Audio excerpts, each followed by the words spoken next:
vous avez l'impression de tourner en rond, c'est parce que peut-être il est temps de passer à autre chose. Il faut parfois, autant pour moi, privilégier les lignes droites, mesdames et messieurs.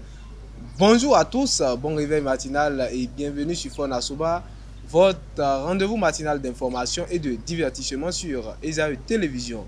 Très heureux de vous retrouver encore une fois ce lundi, à suivre d'un instant à l'autre Boulou Info avec Elisabeth Ilaïda au sommet de ce matinal.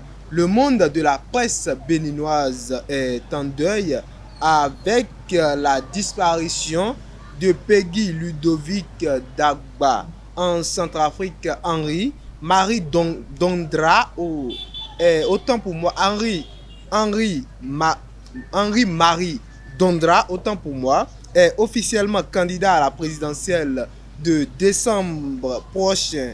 Plus de 270 migrants ont été secourus en Méditerranée par le navire humanitaire Océan Viking. Dans la Minute Sport de ce matin, la 31e journée de la Celtics League Pro a lieu ce week-end. Fadiouf Ndiaye, capitaine de l'US Wakam, est décédé ce samedi. Ryan Adigo, l'international béninois, et son club sont couronnés champions de la Regional Liga Nordost en Allemagne. Après Boulou Info et la Minute Sport, on va poursuivre avec l'astuce santé pour ce matin. Sylvie Dedeu nous donnera quelques informations sur l'hypertension artérielle. L'artiste du jour sera présenté par Elvic Ongbetoro. Et l'artiste qui sera peint ce matin est Zibo, Kofi, Stéphane. Et pour boucler avec Fona Soba de ce lundi, je vous invite à suivre Parlons-en avec nos différents intervenants.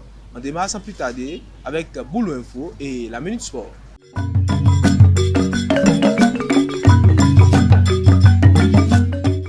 Boulou Info, c'est avec vous Elisabeth Ilaïda. Bonjour. Bonjour Moudine. Bonjour à toutes et à tous et bienvenue dans Boulou Info. Le journaliste Peggy Ludovic Dagba est décédé ce dimanche 18 mai 2025 au CNHU de Cotonou des suites d'une maladie.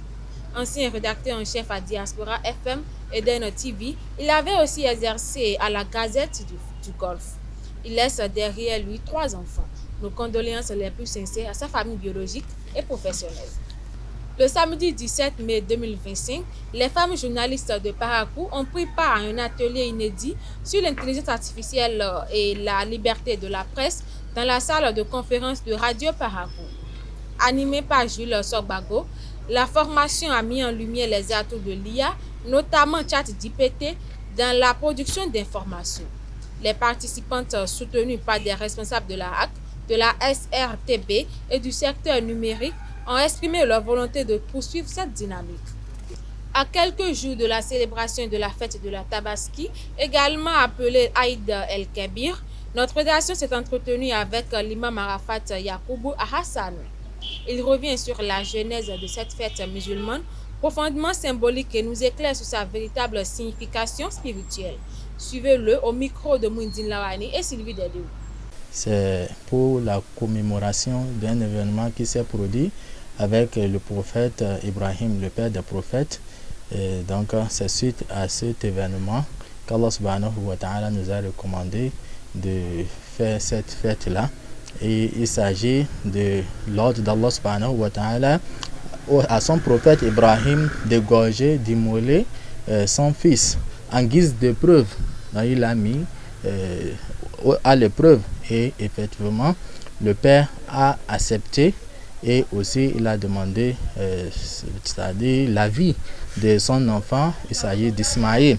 Et aussi l'Ismaïl qui est obéissant à son père et aussi obéissant à Allah subhanahu wa ta'ala. Il a accepté cela par patience et il a recommandé à son père de faire ce que son Dieu, son Seigneur lui recommande de faire. Et effectivement, eux tous, ils sont soumis. Et dès que Allah subhanahu wa ta'ala a vu qu'ils sont sincères dans leurs actes, il a affranchi Ismaïl par un grand bélier. Et c'est le bélier là, on a égorgé à la place de Ismaïl. Et c'est ça, Allah subhanahu wa ta'ala veut nous faire revivre. Et c'était le 10e jour c'est-à-dire le jour où on fait Tabaski, là, c'était ce jour-là, ça s'est produit. Et chaque année, Allah subhanahu wa ta'ala a introduit ça dans la législation de son prophète Muhammad sallallahu alayhi wa sallam pour commémorer ce jour-là, ce grand jour-là. Donc on fait Tabaski avec ces moutons-là pour nous rappeler de ce qui s'est passé. Et donc c'est un signe de soumission à Allah subhanahu wa ta'ala.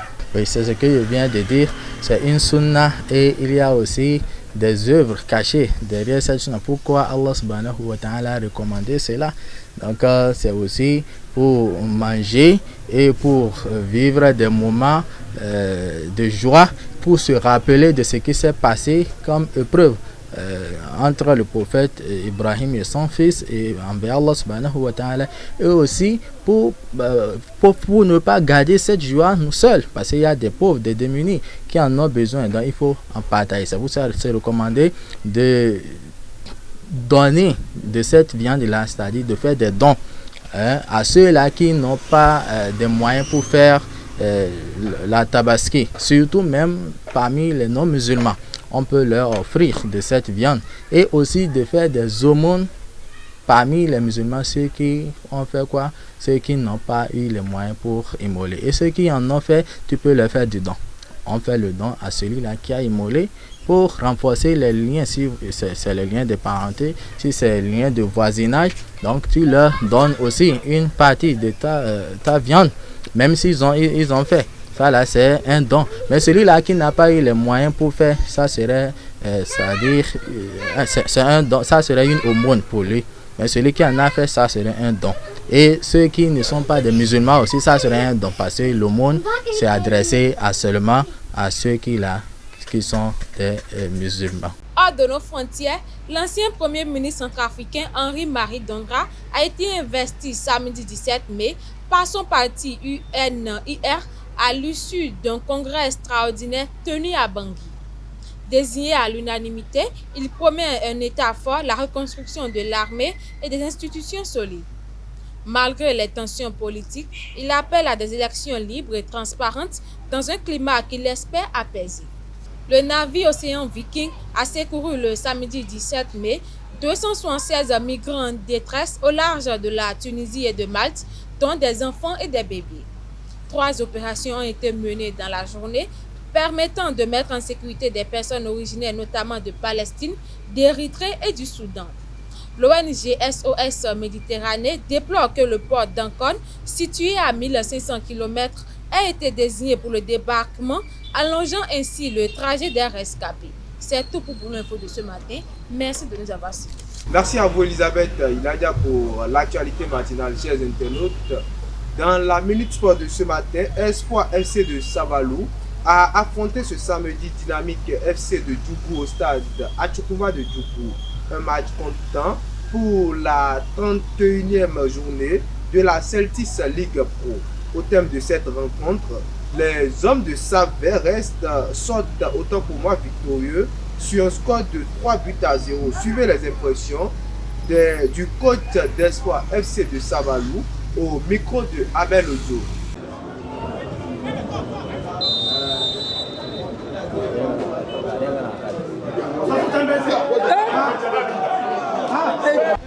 Mes impressions, elle est bonne parce que les joueurs ont fait au moins à 80% de ce que je leur ai demandé et le résultat est là. Bon, ça veut dire qu'il y a un travail qui est en train d'être fait au sein de notre club.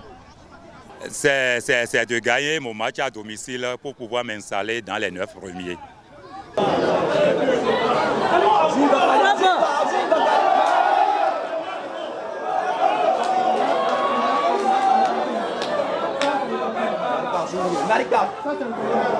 Toujours pour le compte de la 31e journée de la Celtics League Pro, de l'autre côté de Bemberek, Banigance FC a battu Boa FC de Silendé 2-0. Avec cette victoire, les hommes de Banikwara se positionnent désormais à la 9e place du classement général et prennent le dessus sur Panther FC de Djougou. Fadiouf Ndiaye, capitaine de l'US Ouakam, autant pour moi, est décédé ce samedi après une malaise cardiaque en plein match face à Also FA. Le drame s'est produit Peu avant la mi-temps, au stade des parcelles assainies formées au club, le défenseur central était une figure emblématique de son club. Il laisse derrière lui l'image d'un leader engagé et respecté. Les internationales béninoises Milad Sadikou et Lucie Tengue ont décroché le titre de championne de 3e division féminine française avec la J-Ossers ce dimanche. Grâce à cette performance, le club bourguignonne valide sa 2e montée consécutive et évoluera la saison prochaine en Ligue 2 française.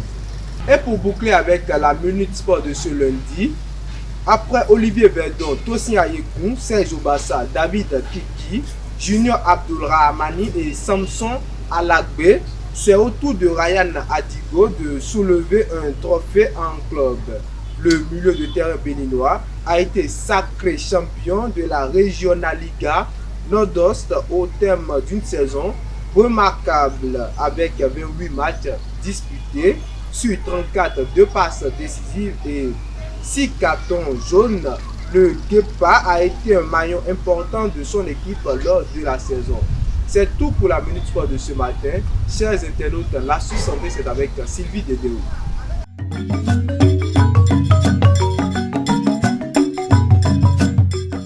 L'astuce santé, c'est avec vous, Sylvie. Bonjour.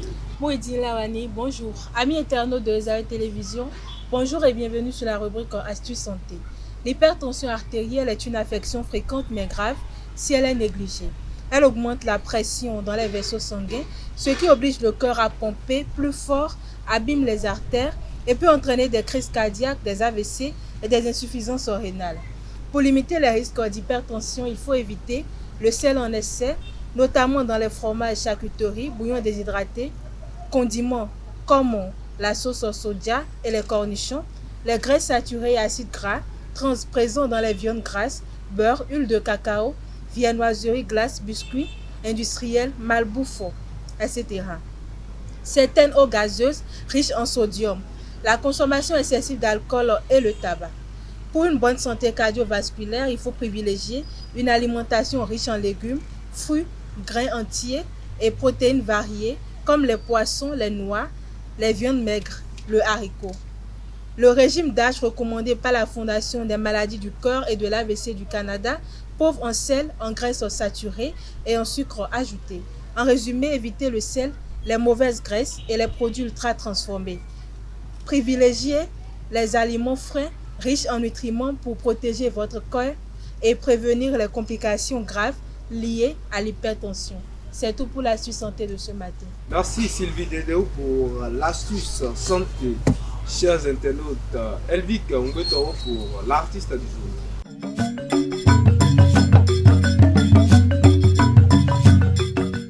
L'artiste du jour, c'est avec vous Elvic Ngwetoro. Bonjour. Bonjour Mouidine Lawani. Amis internautes des Zaï Télé, bonjour. Zibo Kofi Stéphane, un jeune acteur béninois, diplômé d'une licence professionnelle en lettres modernes à l'université de Parakou et a suivi une formation en photographie, cadrage et montage vidéo. Passionné de cinéma, Stéphane n'a cessé de faire valoir son talent d'acteur et se bat depuis près de 8 ans déjà pour se faire une place dans l'univers cinématographique béninois. En 2016, il a joué plusieurs pièces théâtrales, à savoir Le Gon Abigaye de Apollinaire Agbazaou, où il a interprété le rôle de Vidaro. Il a aussi évolué dans le rôle de Bobolo dans la représentation de la marmite de Kokambala. Il a fait sa première expérience cinématographique dans les films Hors la loi, Dala et Angèle de Prince Kabou. Outre ces films dans lesquels il a joué les rôles clés, il a aussi joué dans plusieurs autres films, à savoir Le sucre de Faïzou Mikaïla, Entre amour et trahison de Kamal Sli, Préjugés de Tony Dia, Wassimon et Sophia de Faïzou Mikaïla et Légitime défense de Adolphe Akotani. Il a aussi à son actif plusieurs collaborations avec certains web humoristes de la ville. Il a participé à des scènes telles que le Festival des Arts et de la Culture du Bénin en avril 2024, La Nuit du Forêt en juin 2024 avec le ACEP. avec le duo Gros et Métis. Il a joué dans le spectacle Attentat Jury 2 au Palais des Congrès. C'est tout pour l'artiste du jour. Merci Elvic Ungwetoro pour l'artiste du jour, chers internautes. Parlons-en avec nos différents intervenants.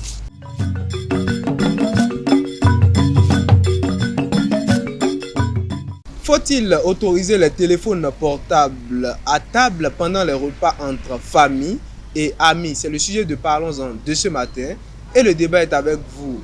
Elisabeth Iladia, bonjour à nouveau. Et Elvic Ungwetoro, bonjour à nouveau. Alors Elvic Ungwetoro, autoriser les téléphones portables à table pendant les repas entre famille et amis. Qu'est-ce que vous pensez du sujet? Je pense par exemple que c'est une mauvaise idée d'autoriser les téléphones à table. C'est une mauvaise idée pour vous d'autoriser les téléphones à table. Elisabeth Iladia, autoriser les téléphones portables à table. Qu'est-ce que vous pensez? C'est une bonne idée. Une mauvaise idée, une bonne idée. Elisabeth Iladia, une bonne idée pourquoi? Moi, je ne sais pas trop, mais c'est pas parce qu'on veut. Il y a un dîner en famille, soit un dîner entre amis, qu'on doit interdire le téléphone. Qui va prendre les vidéos, qui va sauvegarder les souvenirs en fait. Qui va immortaliser le moment. C'est ça, un appareil photo que le groupe n'a pas. Donc en réalité, c'est le téléphone qui est là et pour prendre des images, des vidéos comme ça, même ceux qui sont absents auront une idée et verront au moins que bon, on a fait ci, on a fait ça, ce qu'ils ont manqué en fait. Donc il faut pas que ça dépend de l'utilisateur en fait.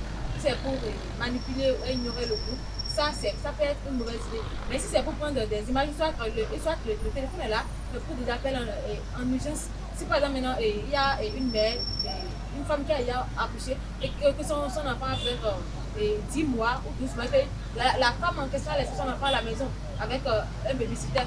Vous voulez que cette femme laisse son téléphone à part. Et si à la maison il y a un petit problème et on l'appelle, elle saura comment elle va te penser, comment si le téléphone est sous silencieux ou en mode avion. Donc je crois que ça dépend de l'utilisation en fait. Ça dépend de l'utilisation en fait. Et ce n'est pas forcément, on ne devrait pas forcément interdire cela. Elvic Ungwetoro, vous avez écouté Elisabeth? Un dîner en famille, c'est d'abord un moment où tout le monde se voit, tout le monde se revoit. Parce que c'est pas tous les temps on fait des dîners en famille. Même si c'est tous les soirs on fait des dîners en famille ou entre amis, c'est que d'abord dans la journée tout le monde s'est séparé.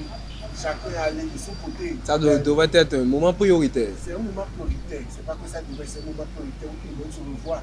Peut-être après des mois, on se revoit, on va se rappeler de bons moments. Et je ne sais pas en quoi on va amener le téléphone, manipuler le téléphone à ce moment précis pour garder ce moment qui est censé être un moment de joie. Toi, tu vas sur ton téléphone, tu seras en train de sourire. L'autre sera sur ton téléphone, tu vas sourire, sur ton téléphone, tu vas sourire. Mais on est venu faire quoi si chacun va rester de l'eau, va faire un appel vidéo simplement.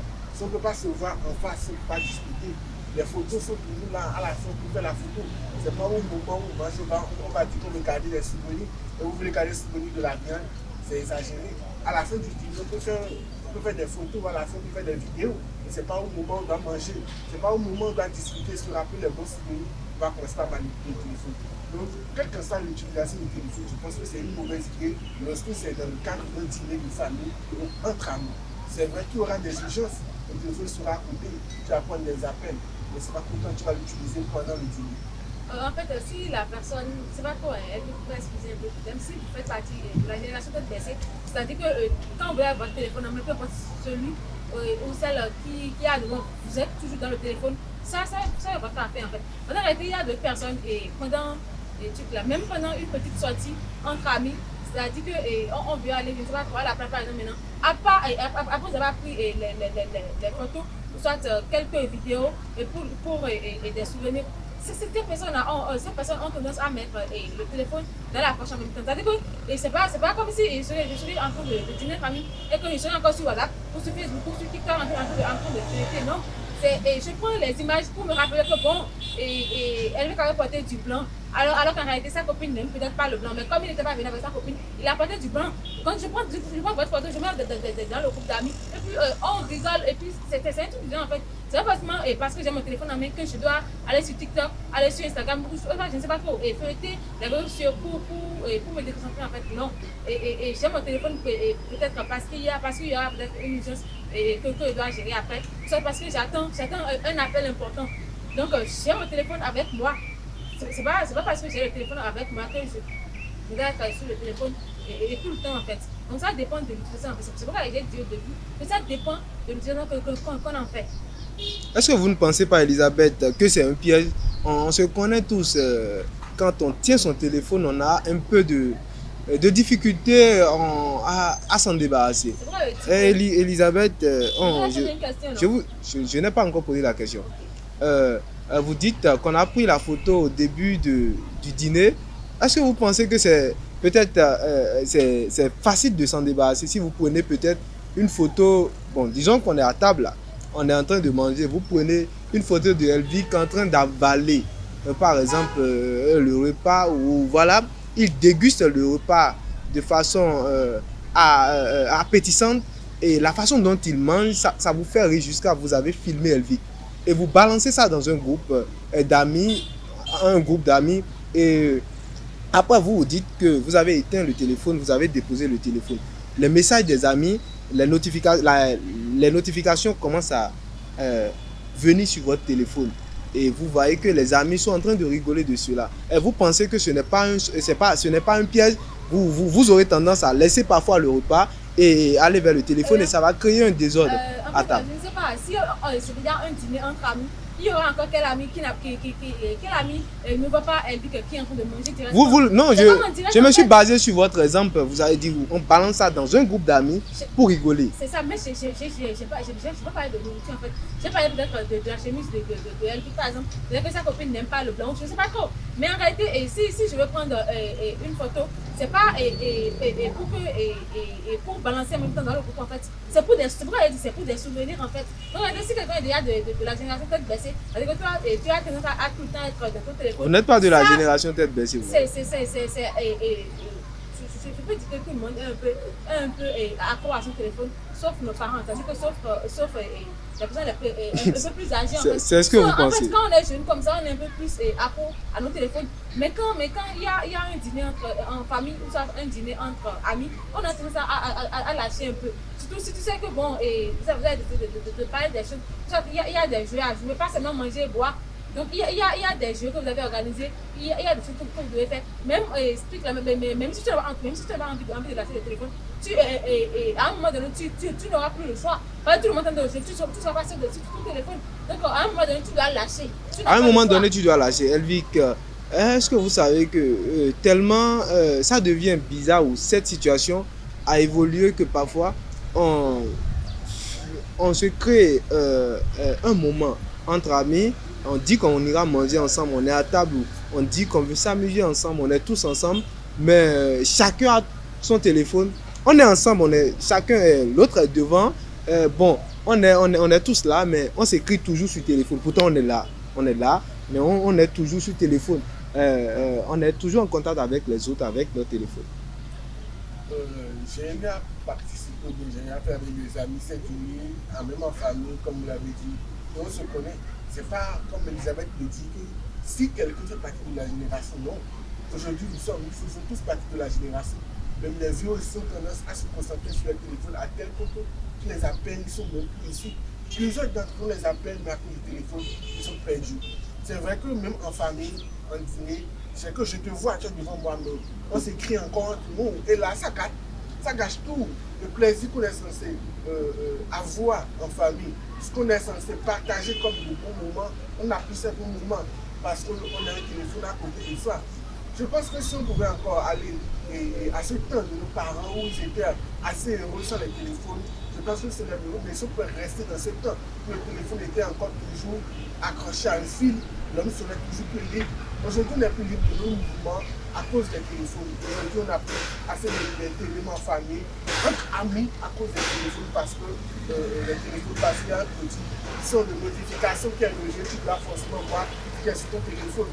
Et le plaisir qu'on est censé partager avec les proches, on cache tout à cause du téléphone. Donc je pense qu'on doit carrément, surtout en matière de dîner entre amis ou en famille, on doit carrément mettre les téléphones de côté. On doit pas carrément mettre les téléphones de côté. Elisabeth, Elisabeth, une question. Est-ce que vous avez déjà participé à, je ne sais pas, à une séance entre amis ou à un dîner entre amis et chacun fait sortir son téléphone d'abord pour montrer à l'autre que j'ai la meilleure marque de téléphone? Bon, non. Elvic et vous, et chacun, bon, tout le monde fait sortir pour montrer que j'ai la meilleure marque de téléphone. Après, on a des dîners entre amis, mais chacun se concentre sur son téléphone pour montrer à l'autre que moi, mon téléphone est plus intéressant que ton téléphone. Ouais, c'est vrai qu'il le faut sortir pour bouleverser les hommes, mais pas forcément pour montrer que j'ai la meilleure marque. Ben, Peut-être qu'ils le disent, peut-être qu'ils le font indirectement. C'est pas, mais chacun va se faire téléphone pour gâcher. ça se fait et ça se dit même. Hein. Tu as quelle marque de téléphone? Je pense que le mien est voilà. Ça, c'est pas que vous n'êtes plus. Je suis dans le jeu. Vous n'êtes pas vraiment amis. Vous êtes en concurrence en fait. Je ne sais pas trop. Peut-être pourquoi moi je vais faire sortir mon téléphone et pour demander à l'autre. Entre amis, ça se taquine aussi. Tout ça pour montrer que mon téléphone est plus cher que le. Elvic, entre amis, on se taquine aussi. Ah, c'est ça la base de relation. Si on se taquine, mais pas forcément pour montrer à l'autre que son téléphone n'est pas haut de gamme en fait. Ça fait partie des taquineries. Bon, On sait combien de fois on. Chacun voit ça de son œil en fait. Alors, vous voulez dire quelque chose avant? Bon, je voulais donner l'exemple du jour où on était allé à la plage ensemble avec Gracia. Vous vous rappelez ce jour-là, quand on était à la plage, chacun avait son téléphone.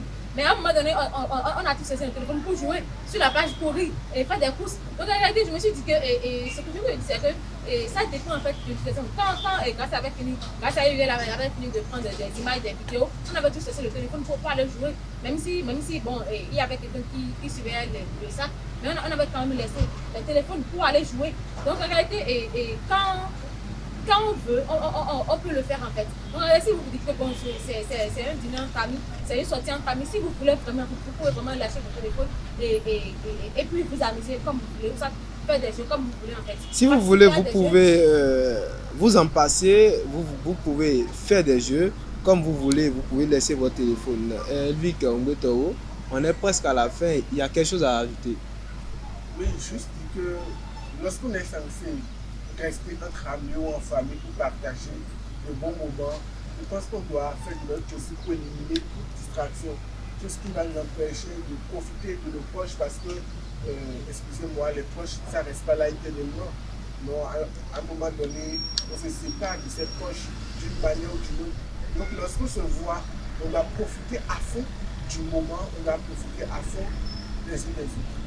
Lorsqu'on se voit, on doit profiter à fond, on doit immortaliser le moment. Elisabeth, il a déjà un mot pour finir. Bon, moi je dirais que lorsqu'on se voit, c'est vrai, on doit profiter du moment, créer des souvenirs, mais en fait, les téléphones n'ont rien à voir avec la distraction. En réalité, même sans le téléphone, il y aura toujours des gens qui sont vraiment pas intéressés par le débat ou par les jeux pour participer en fait. En réalité, les téléphones n'ont pas vraiment. C'est pas à cause des téléphones qu'on ne peut pas écouter d'un dîner en famille ou d'un dîner en famille. Ça dépend de ce qu'on en fait en fait. Ce n'est pas parce qu'on est amis ou ce n'est pas parce qu'on est familier qu'on a le même centre d'intérêt. Merci à vous, Elisabeth Iladia. Merci, Elvic Ngoto. Chers internautes, voici à la fin de Parlons-en et de Fauna Souba de ce matin. Merci d'être resté avec nous jusqu'au bout. À très bientôt.